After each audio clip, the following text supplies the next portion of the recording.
add 3x to the 5th plus 5x cubed minus 5x squared minus 3 plus x to the 5th plus x to the 4th minus 3x squared plus 2x minus 4.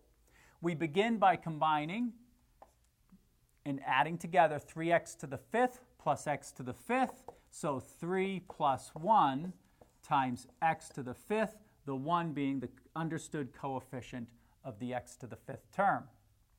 Next, we look for x to the 4ths, of which there is only 1, so it's plus x to the 4th.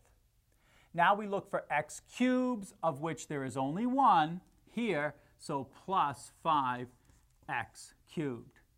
Now we look for x squareds, of which there are 2 of them, here and here. So we have plus, in parentheses, negative 5 minus 3 times x squared. We have just this x term is the only x term, so plus 2x.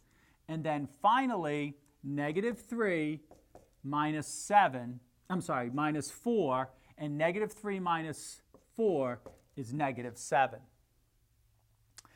Now let's simplify further. 3 plus 1 is 4, x to the 5th. X to the 4th remains the same, as does 5x cubed. We combine negative 5 minus 3 for negative 8x squared plus 2x minus 7, and that would be our final answer.